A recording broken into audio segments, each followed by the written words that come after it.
दोस्तों हिंदी साहित्य से संबंधित जितने भी चैप्टर है, जैसे रचना और उनके लेखक, हिंदी के पुरस्कार, हिंदी में प्रथम जीवनी, कहानी, उपन्यास, पंक्ति, लेखकों के उपनाम और उनके गुरु, और अन्य 5 से 10 टॉपिक, और इनसे जितने भी इंपॉर्टेंट क्वेश्चन बन सकते हैं वो सभी मैं आपके लिए इस वीडियो में लेकर आया हूं। और मैंने आपके लिए सभी क्वेश्चन सेलेक्टेड और इम्पोर्टेंट लिए हैं, और साथ ही पिछली परीक्षा में पूछे हुए प्रश्न भी लिए हैं। और अगर आप मेरे द्वारा पढ़ाए हुए इन सभी प्रश्नों को अच्छे से पढ़ लेते हो तो दोस्तों इससे बाहर आपको एग्जाम में कोई प्रश्न देखने को नहीं मिलेगा। और आपको एक बात और बता दूं, साहित्य हिंदी से संबंधित जितने प्रश्न पूछे जाते हैं उतने ही सामान्य हिंदी से संबंधित प्रश्न पूछे जाते हैं। तो इसलिए साहित्य हिंदी आपके लिए एग्जाम के लिए काफी ज्यादा इंपॉर्टेंट माना जाता है। तो दोस्तों चलिए शुरू करते हैं फर्स्ट क्वेश्चन से। फर्स्ट क्वेश्चन है हमारा, हिंदी का प्रथम व्याकरण किसने लिखा था?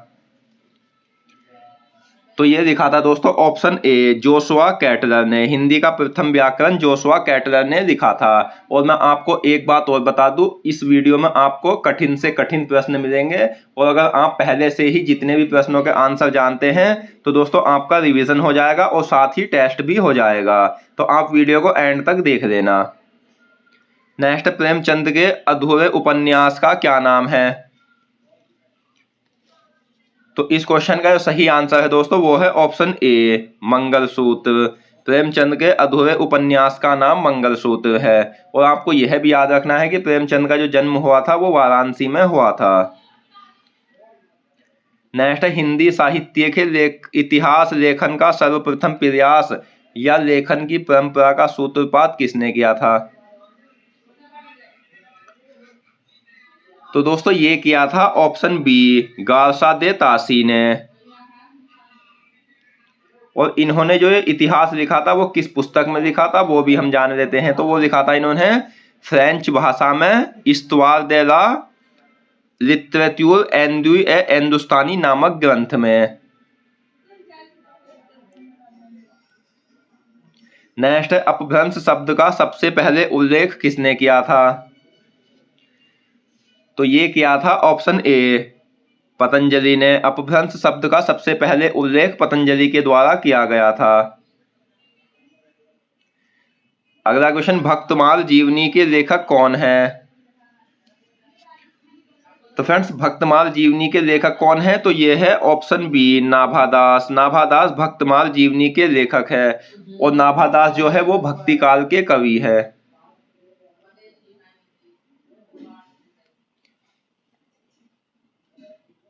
जैसे ये क्वेश्चन बनता है, निम्न में से नाभादास किस काल के कवि हैं? तो आंसर है आपका ऑप्शन ए, भक्ति काल के।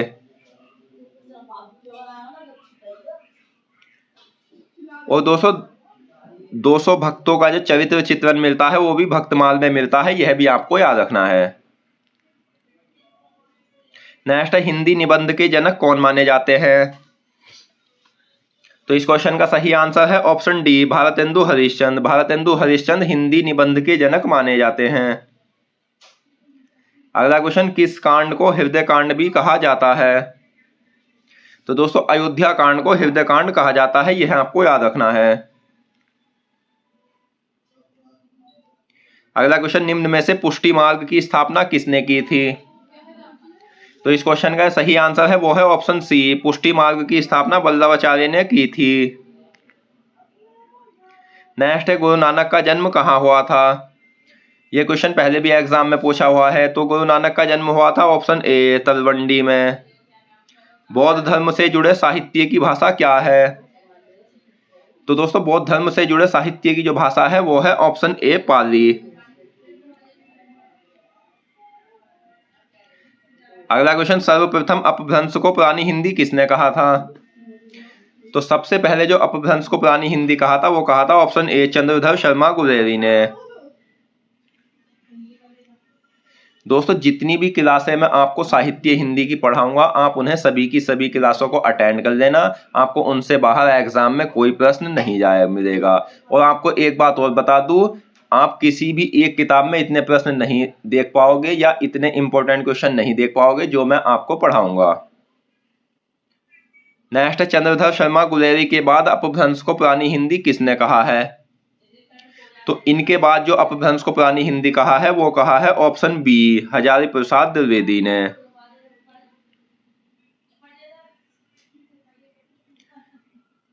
अगला क्वेश्चन, हिंदी साहित्य को कितने कालों में बांटा गया है? तो दोस्तों हिंदी साहित्य को जो बांटा गया है वो 4 कालों में बांटा गया है। और वो 4 काल कौन कौन से हैं? तो उनमें आदिकाल, पूर्व मध्यकाल, उत्तर मध्यकाल और आधुनिक काल है। यह आपको याद रखना है। नेक्स्ट है, आदिकाल को अन्य किस नाम से जाना जाता है? इस प्रकार से एग्जाम में क्वेश्चन काफी ज्यादा बनते हैं और यूपीएसआई में ज्यादा बनते हैं। तो आदिकाल को दोस्तों अन्य किस नाम से जाना जाता है? तो ये जाना जाता है वीरगाथा काल के नाम से भी।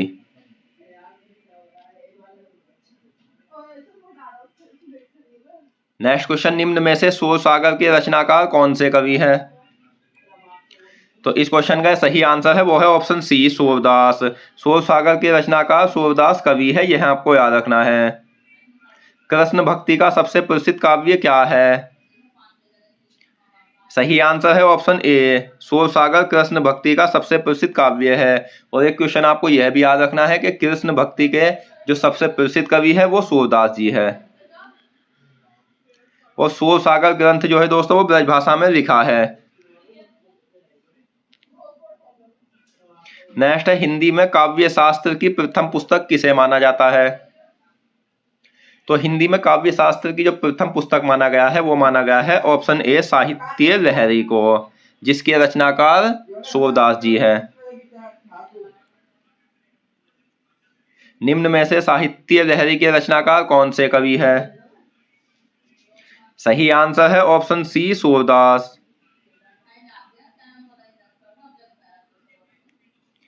नेक्स्ट है, राम भक्ति काव्य का सबसे प्रसिद्ध काव्य क्या माना जाता है? तो दोस्तों राम भक्ति काव्य का जो सबसे प्रसिद्ध काव्य माना गया है वो रामचरितमानस को माना गया है, जिसके रचनाकार तुलसीदास जी है और ये अवधी भाषा में लिखा ग्रंथ है। रामचरितमानस के लेखक कौन है? यह क्वेश्चन पहले भी एग्जाम में बना हुआ है। तो सही आंसर है ऑप्शन सी, तुलसीदास जी रामचरितमानस के रचनाकार है।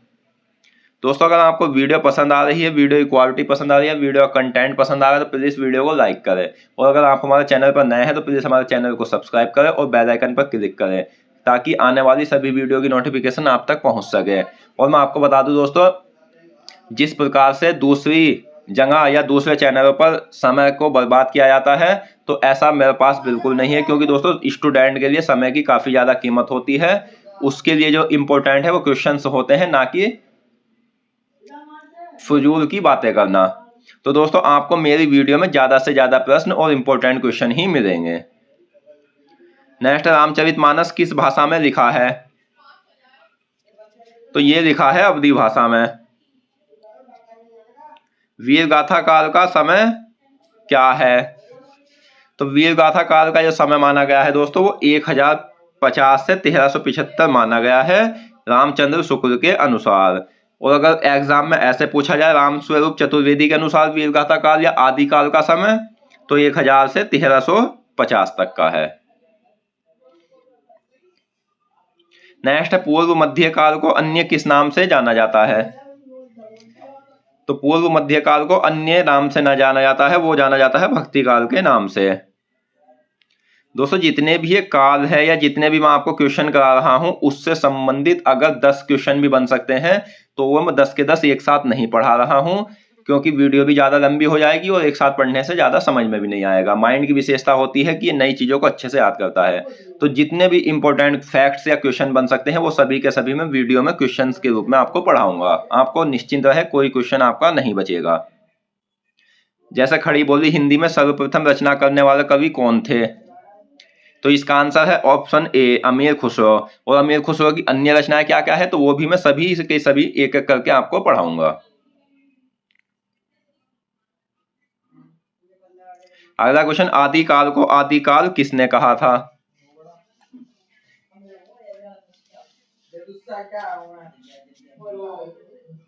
तो इस क्वेश्चन का सही आंसर है दोस्तों, आदिकाल को आदिकाल कहा था आचार्य हजारी प्रसाद द्विवेदी ने।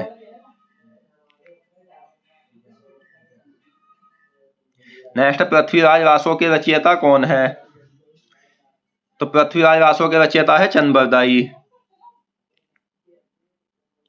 चंबरदाई पृथ्वीराज चौहान के दरबारी कवि थे। पृथ्वीराज रासो ब्रजभाषा में लिखा है, यह भी आपको याद रखना है। नेक्स्ट, हिंदी का प्रथम महाकाव्य किसे कहा जाता है?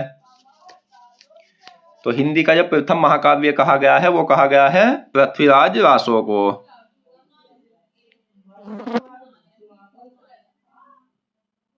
अगला क्वेश्चन, हिंदी के प्रथम महाकाव्यकार किसे माना जाता है? तो हिंदी के प्रथम महाकाव्यकार जो माने गए हैं वो माने गए हैं चंबरदाई।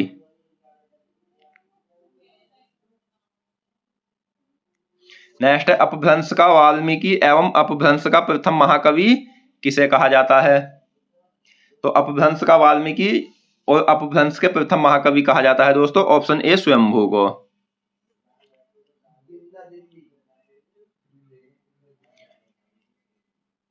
पूर्व मध्यकाल जिसे भक्तिकाल कहा जाता है उसका सही समय क्या है? तो रामचंद्र शुक्ल के अनुसार 1375 से 1700 ईस्वी, रामस्वरूप चतुर्वेदी के अनुसार 1350 से 1650 है।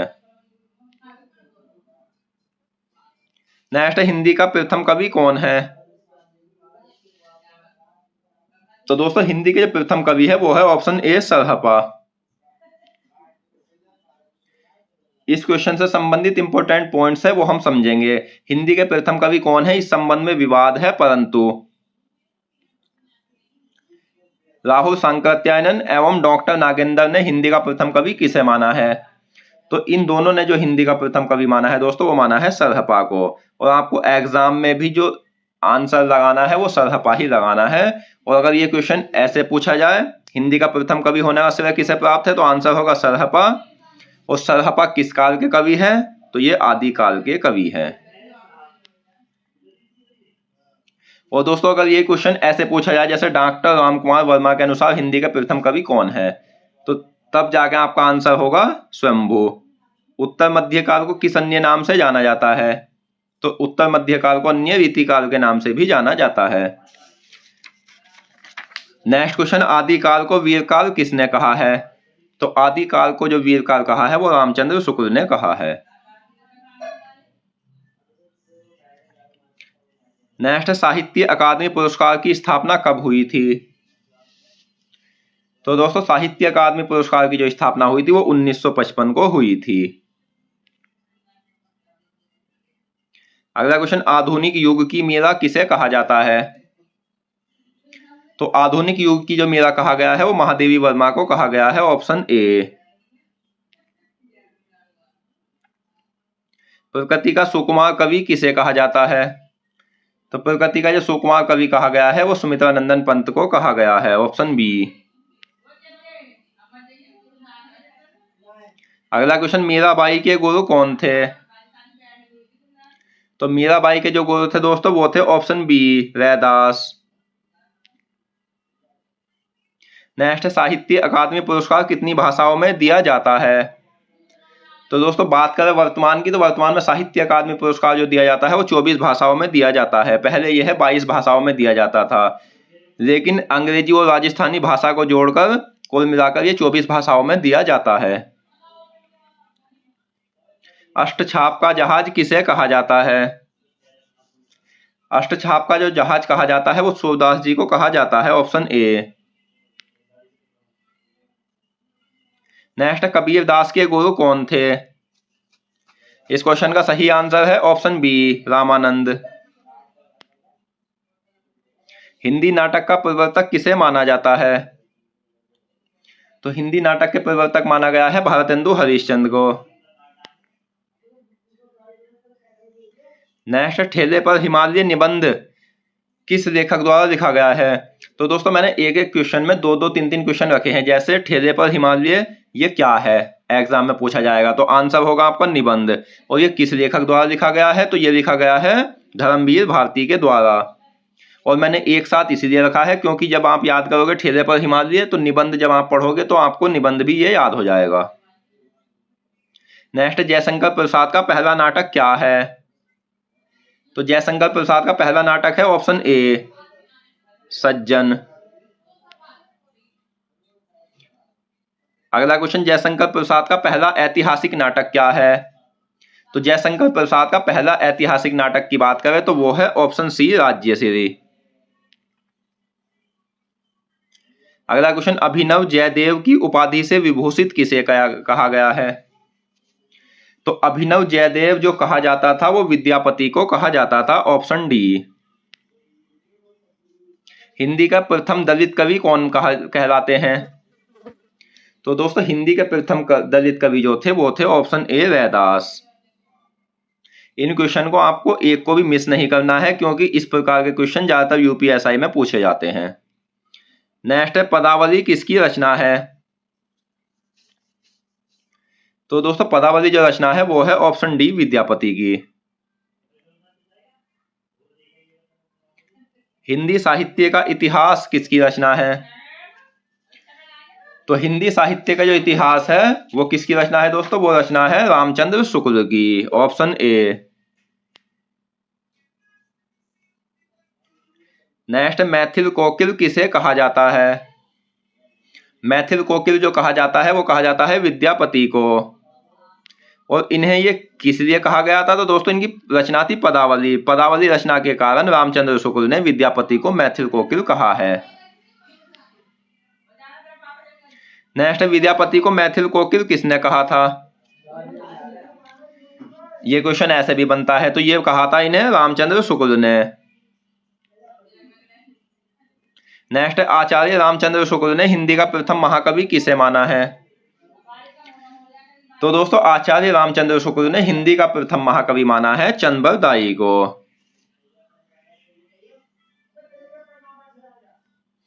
नेक्स्ट, सूफी प्रमख्यान रचनाओं की भाषा क्या है?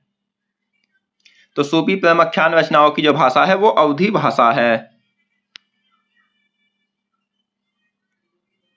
अगला क्वेश्चन, अवधी और ब्रजभाषा दोनों में रचना करने वाले कवि कौन हैं? तो अवधी और ब्रजभाषा दोनों में रचना करने वाला कवि है option C, Tulsidas ji. Next, जातीय कवि कहलाते हैं? तो जातीय कवि दोस्तों ऑप्शन सी, तुलसीदास। नेक्स्ट, आदिकाल को शून्यकाल किसने कहा है? तो आपको याद रखना है कि आदिकाल को शून्यकाल भी कहा जाता है और इसे शून्यकाल कहा था गणपति चंद्र गुप्त ने। चंद्रधर शर्मा गुलेरी ने हिंदी का प्रथम कवि किसे माना है? तो चंद्रधर शर्मा गुलेरी ने हिंदी का प्रथम कवि माना है राजा मुंज को।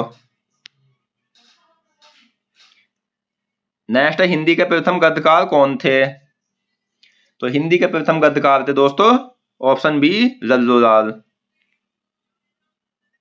अगला क्वेश्चन, प्रेम सागर के रचयिता कौन है? तो प्रेम सागर जो रचना है इसके रचयिता भी दोस्तों लल्लूलाल हैं। अगला क्वेश्चन, हवा में हस्ताक्षर किस लेखक की रचना है? तो हवा में हस्ताक्षर जो है वो कैलाश वाजपेयी लेखक की रचना है।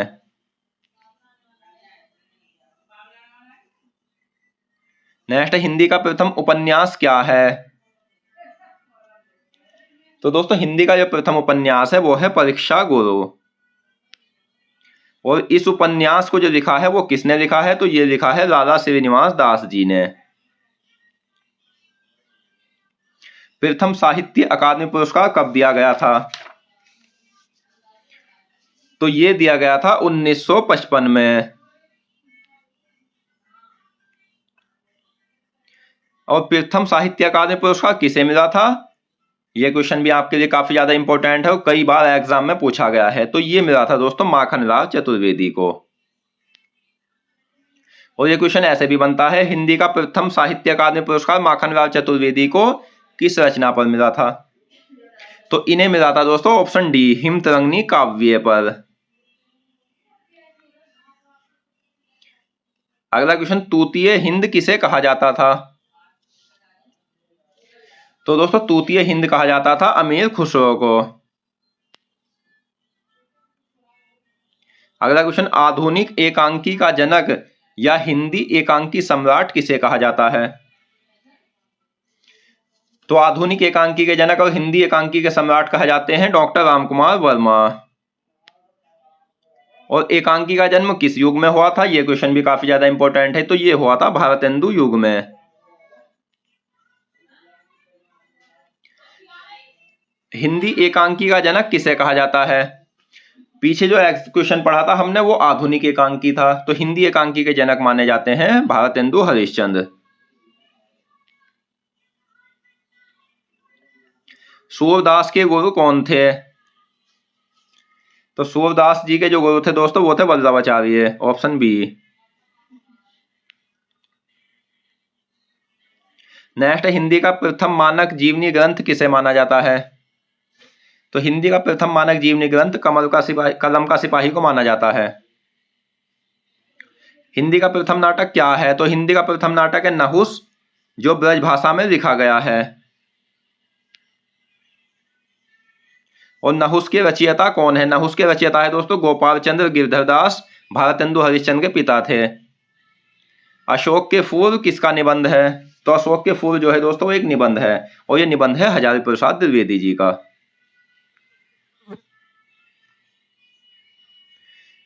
तो दोस्तों आज की इस वीडियो में हमने हिंदी साहित्य से संबंधित जितने भी चैप्टर है उनसे संबंधित जितने भी इंपॉर्टेंट क्वेश्चन बन सकते थे वो सभी इस वीडियो में डिस्कस करें, और मैं आशा करता हूं ये क्वेश्चन आपको अच्छे से समझ आ गए होंगे। और दोस्तों हिंदी साहित्य से संबंधित और अन्य महत्वपूर्ण प्रश्नों को हम नेक्स्ट क्लासों में पढ़ेंगे, ताकि आपका कोई क्वेश्चन छूट न जाए और साथ ही आपको प्रैक्टिस सेट के रूप में वो वीडियो मिल जाए। तो दोस्तों आप सभी की सभी वीडियो को अटेंड करना, उनसे बाहर आपका कोई एग्जाम में प्रश्न नहीं आएगा। मिलते हैं नेक्स्ट वीडियो में, धन्यवाद।